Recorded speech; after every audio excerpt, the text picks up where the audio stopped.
So I think this is probably the point where I will jump in and say, welcome, Jan. It's a pleasure to have you here this morning.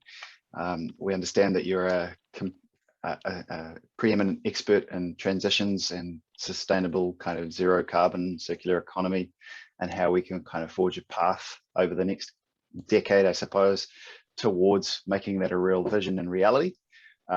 This is the sort of a series of talks that you've been giving through to New Zealand, sadly online as opposed to in person, because it would be amazing to have you here as part of the Aotearoa Transition Series. And thank you to the Office of Sustainability Studies and David Henley, because you guys have been fantastic in putting this all together. I guess over to you, Jan.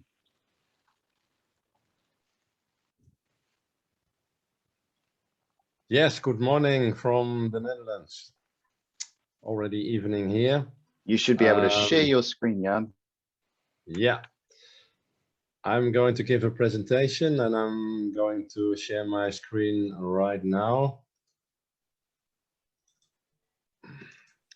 Hope you all can see it. World in transition, what does it mean in terms of governance? I first start off with the urgency and then a bit on transitions and transition management. And then I zoom into what does it mean for governance and some practical recommendations. Insights, no answer. Okay, the urgency, well, it's clear enough after the IPCC report of a couple of days ago. That was breaking news all over Europe and hopefully also the rest of the world. So the message is quite clear. We are changing the climate and it's an imminent problem. We need to undertake immediate action. I have been involved myself for more than 10 years within the IPCC, already in the early stage. And our first report dates from 31 years ago.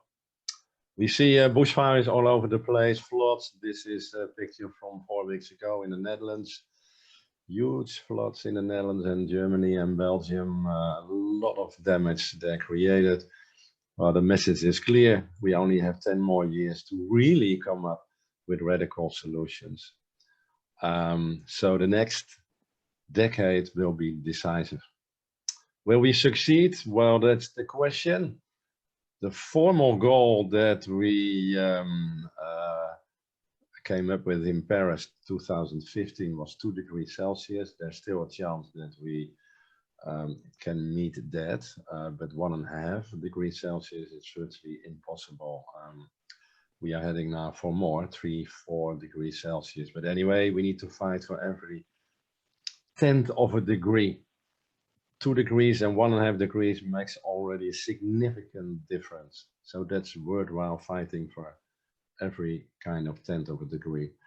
What I personally expect from a transition perspective is a series of crises. After COVID-19 and the recession, we will run into a climate crisis and then run into a nature crisis. That's what I personally expect. But I think that's good news. Because these crises are a blessing in disguise. We stumble from one to the other, that's almost unavoidable, but people are stubborn. 90% of the behavior of people is ordinary behavior. When do we learn? Well, especially during and from crisis. That is the hope I would like to give to you. We see a kind of a systemic pattern. After each crisis, a small amount of people changes its behavior, 5–10%, not more than that, and the rest is going back to business as usual. But it counts on. It is a cumulative process. And it is my presumption and best guess that we are now in between 15–20% of the global population. As soon as we reach 25%, not 50, but 25, we reach the tipping point. That means that virtually everything is possible and that we go into a real acceleration of the transition. That means that the remaining 75% we can reach relatively fast. So that means we need systemic change, fundamental change, radical change. I call that transition, or sometimes called transformation. That is the main research area I've been working in for the last 25, 30 years. It actually means a threefold shift in the way we think, in the way we act, and the way we organize.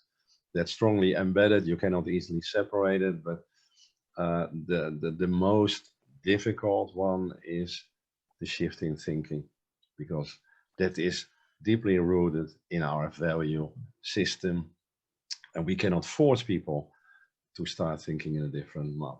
We can only enlighten them and providing them with the knowledge, but it should come from internally. That is the basic point.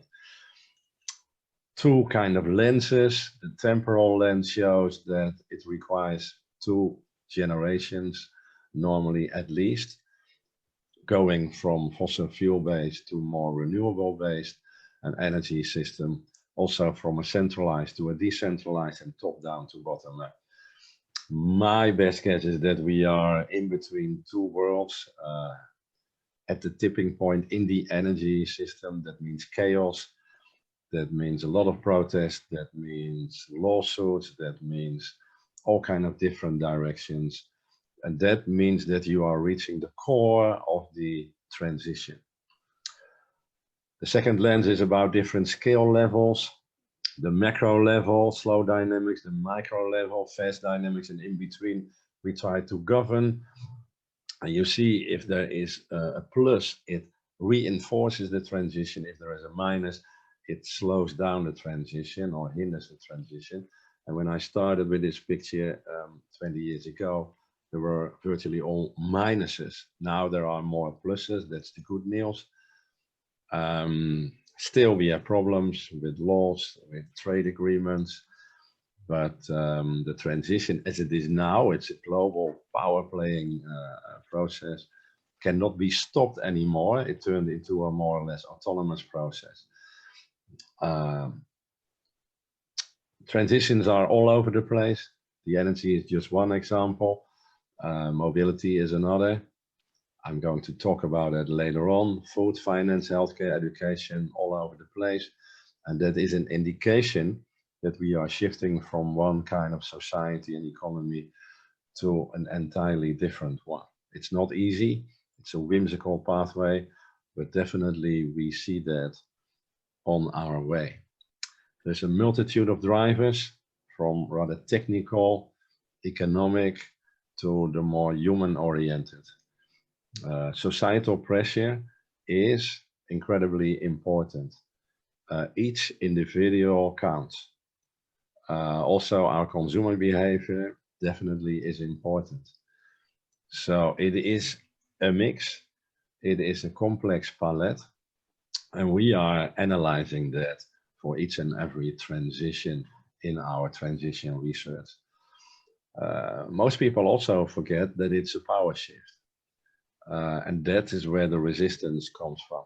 So there is a regime that has the power, and there are niches that want to have the power. And there's always a fight between those who have the power and those who want to have the power. And that is a bit like a war. It's a fierceful confrontation, but it's also an evolutionary part of the revolution that a transition is. Sometimes it fails, sometimes it succeeds, but we speak of a regime change when a transition unfolds.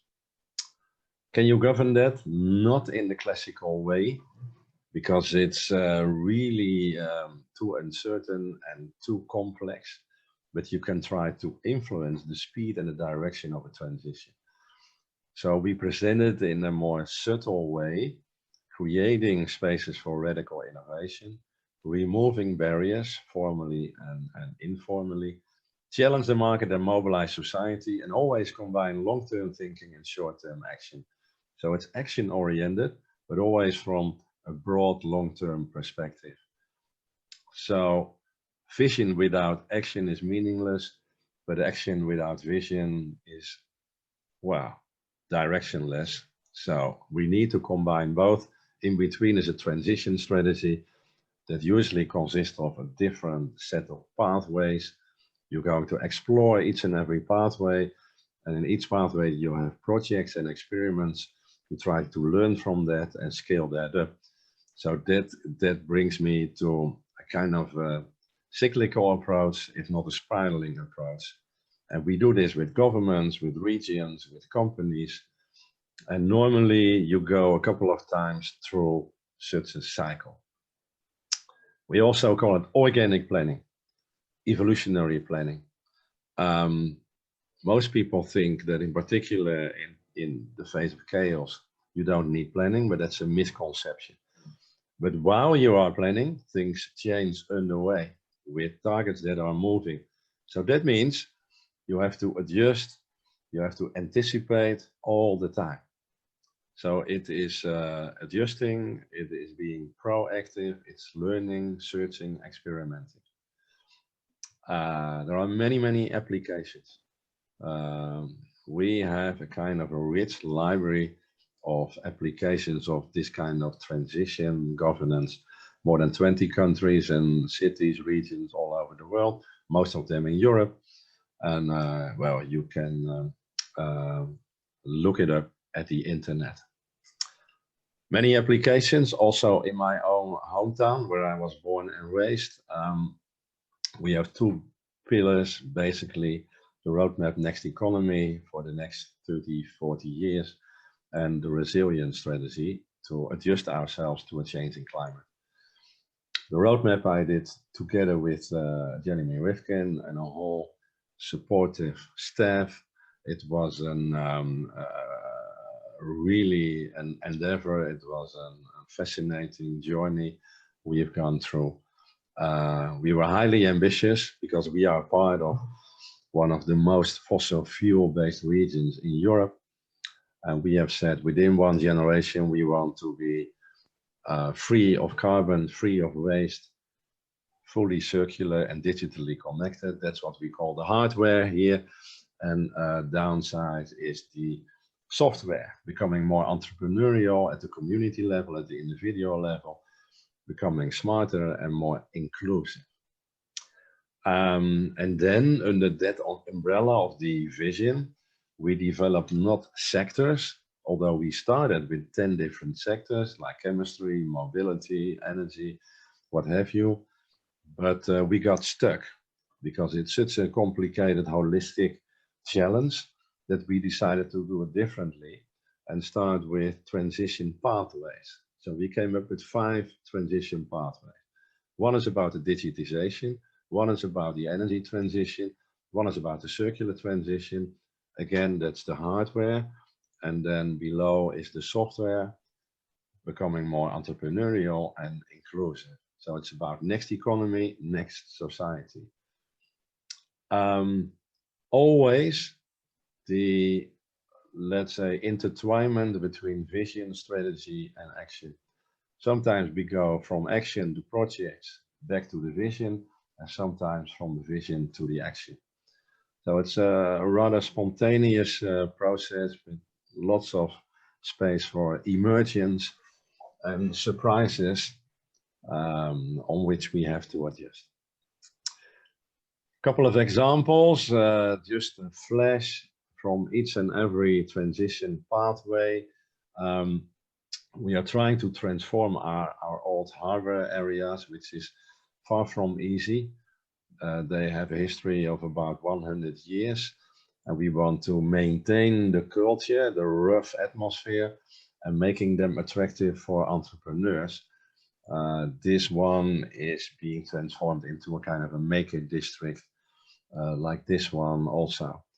And there are a lot of barriers, there's a lot of polluted ground, so it's a real challenge to do that, but we will definitely succeed in doing that because we have done that also for other harbor areas over the last 15 years.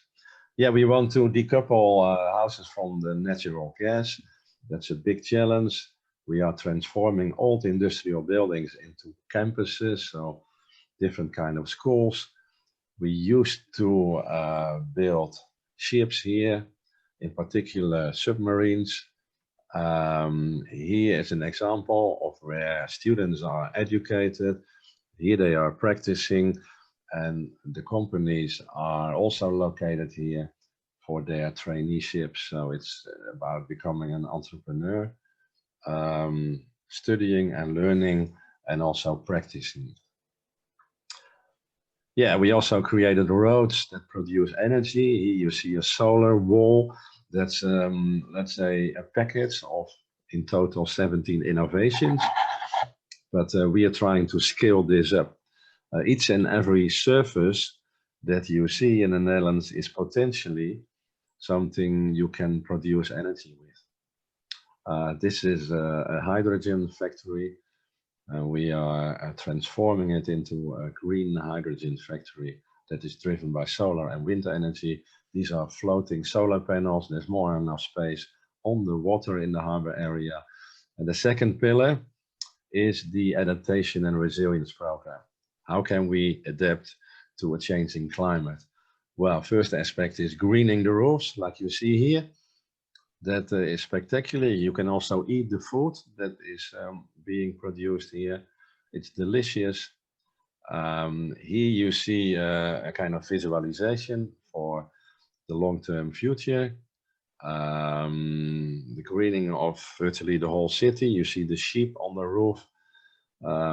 That is a very nice picture.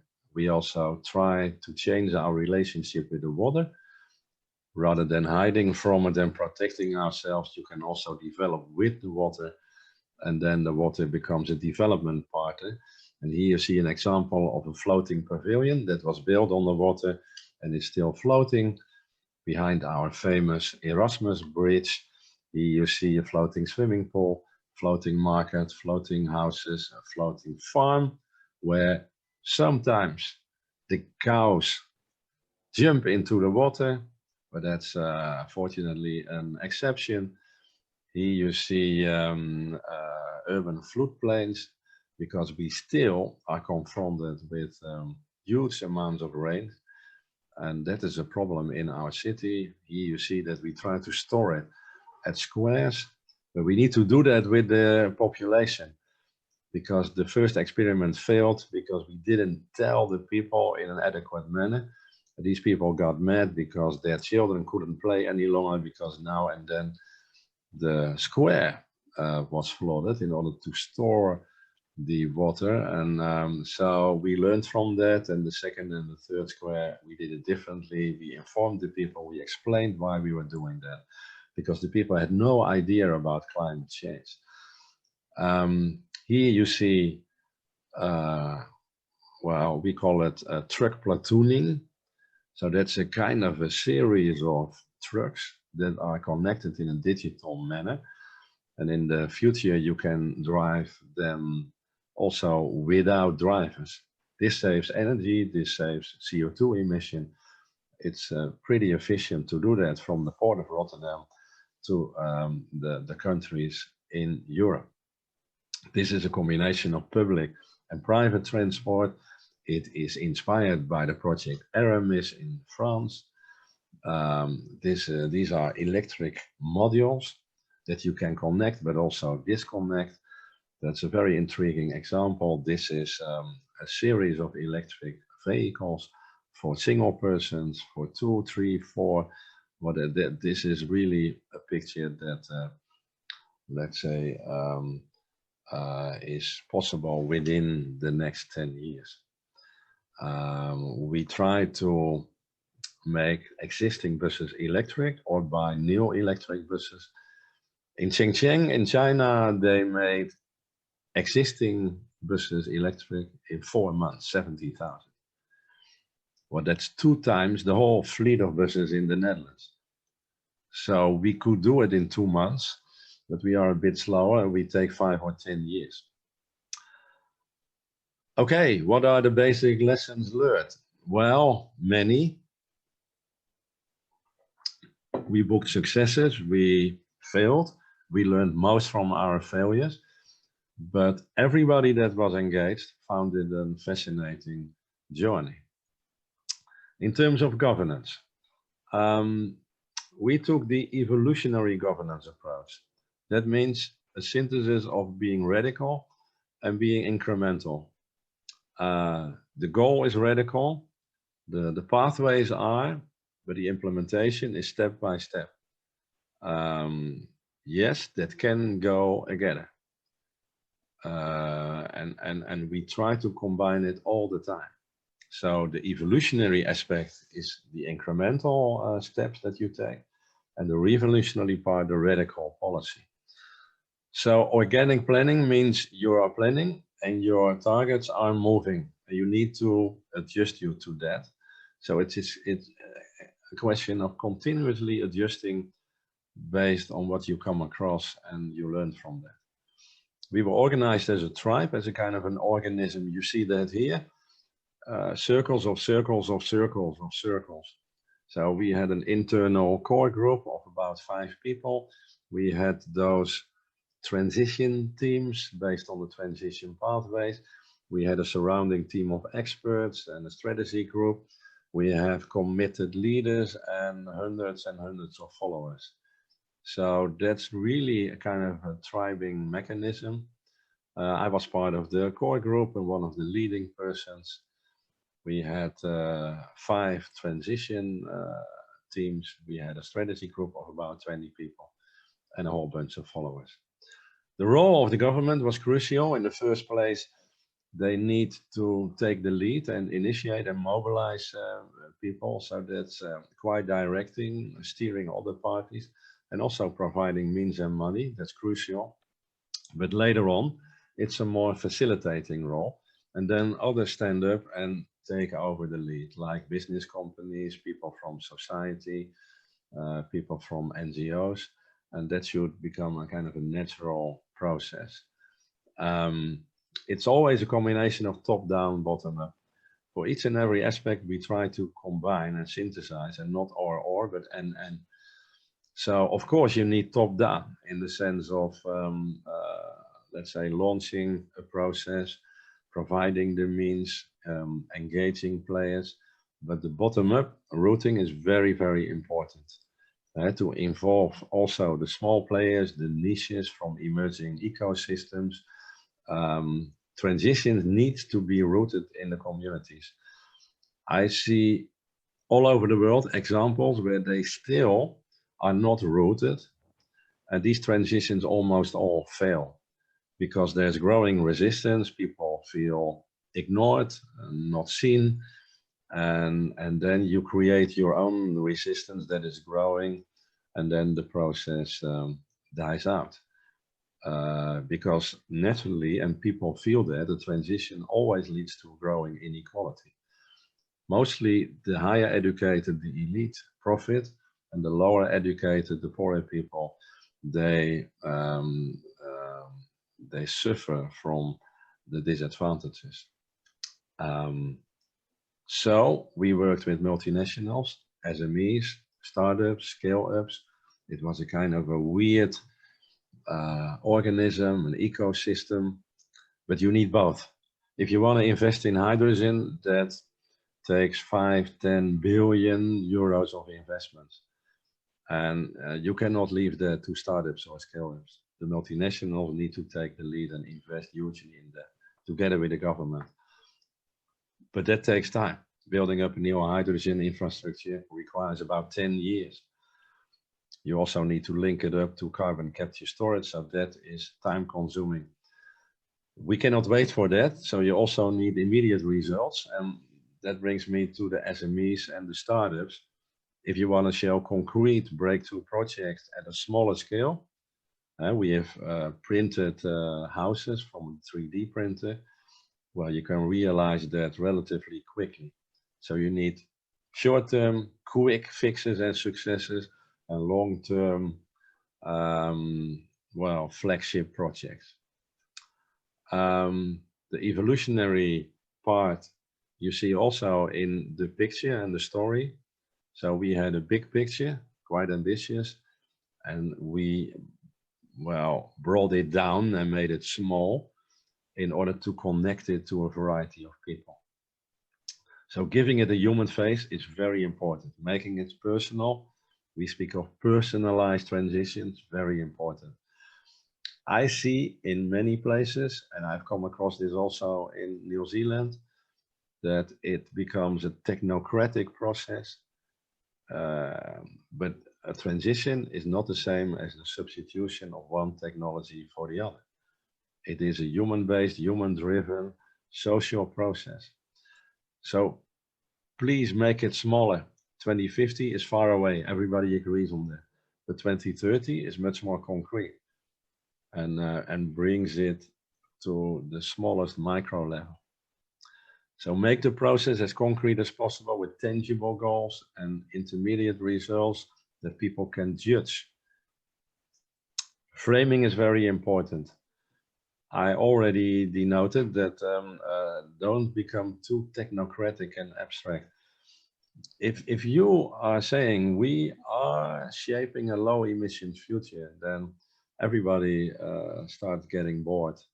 My mother is not very inspired of 84 years old if I tell her we're going to shape a low emissions future. But if I tell her, okay, we are going to create a clean economy and a more healthy society, then she is in. So the orientation towards climate change is a bit too small and technocratic. It's also beyond sector by sector reduction of CO2 emissions. This is not the same as an accounting system. Leave that in the hands of the bureaucrats. But this is not something that brings a process alive. Also, content-wise, a transition to a new economy is not the same as a low carbon economy.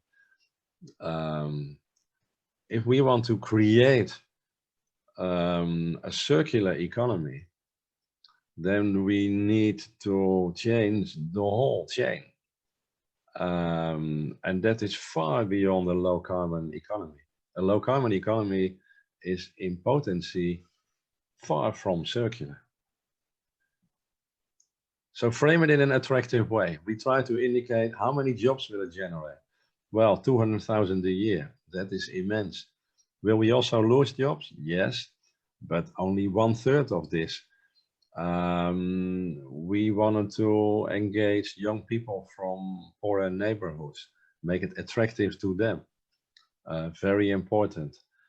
Emphasizing that it's clean work, it's not dirty work, and that you can earn quite a lot of money with it. So make the journey attractive for the common people, in particular the youth.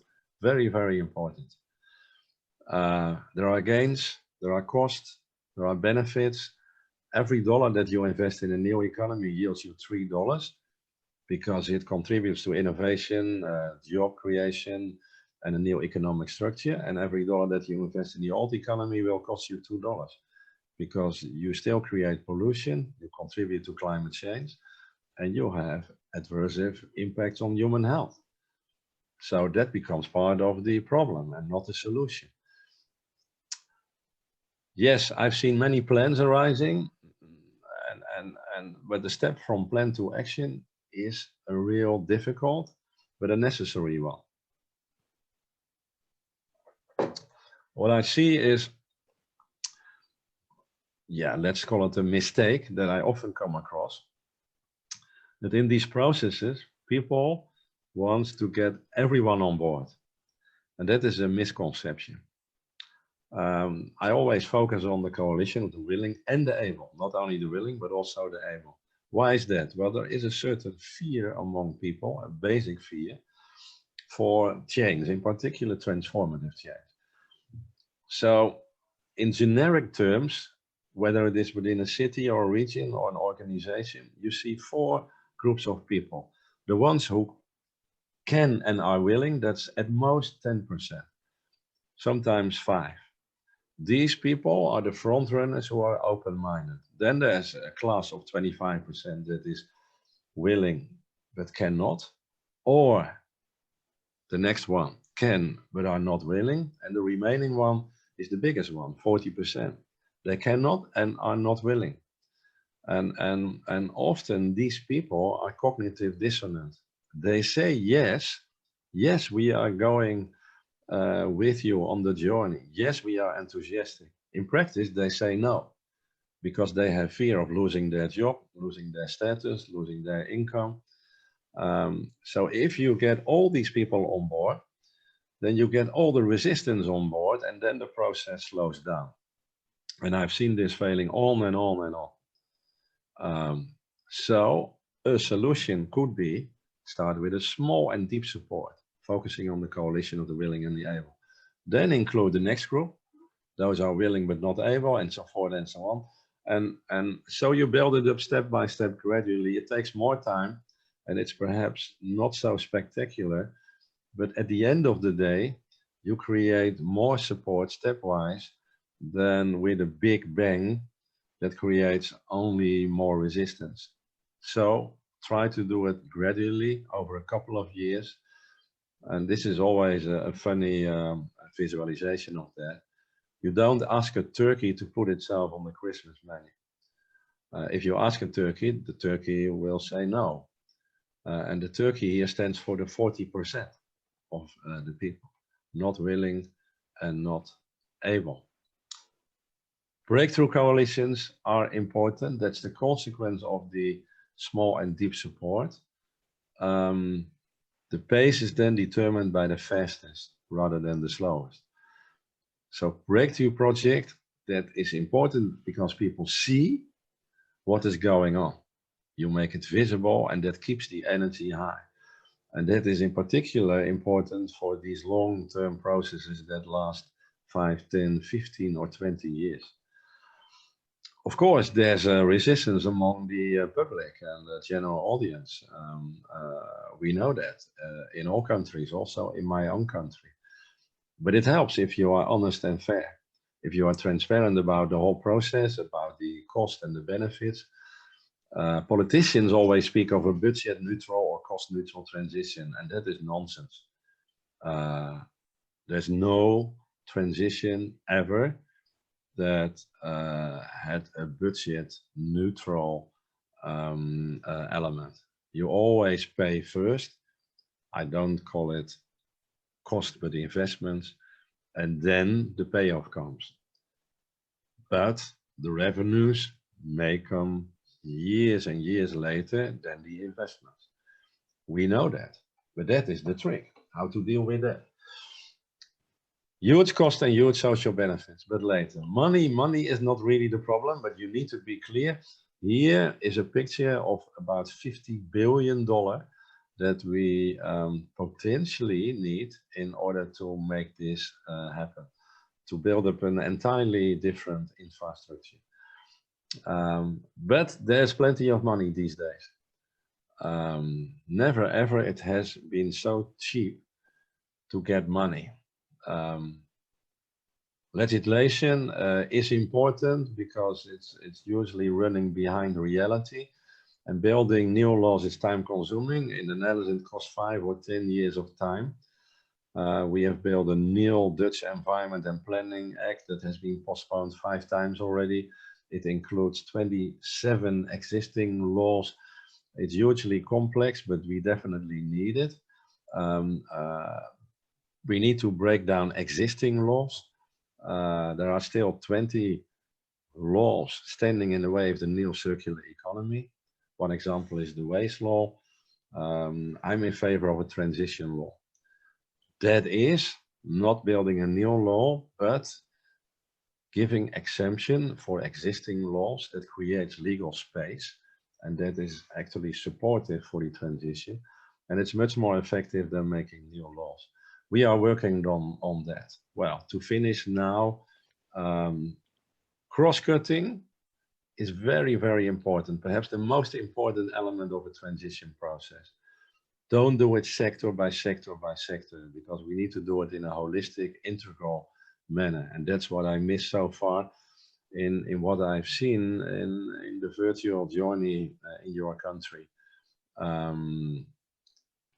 Also, don't forget how important social innovation is. 75% of the success of innovation is due to social innovation, not technical innovation. Making people smarter, organizations smarter. My own daughter got her PhD on social innovation. So don't focus on a sectoral approach, but try to address the cross-sectoral issues. And to round off, make New Zealand the front runner in a new economy so that you can be proud of your country. We love your country. We all give it as an example of high esteem, a place where everybody would want to live. But that holds for the current economy, but please try to do it for the next economy as well. And I always round up with this one. Everybody said it was impossible. I heard that during 35 years until somebody stepped by who didn't know that. And that was me this morning. Thank you very much for your attention. And now I'm open-minded for any kind of question. Thank you, Jan. That's a fantastic presentation. I know comments that we've gathered previously were around old ways of thinking in government, particularly getting in the way of the systems thinking as we move into the future. I think that's going to be an important problem to solve. Definitely, yeah. I realize that we need to shift to the other session. Yes.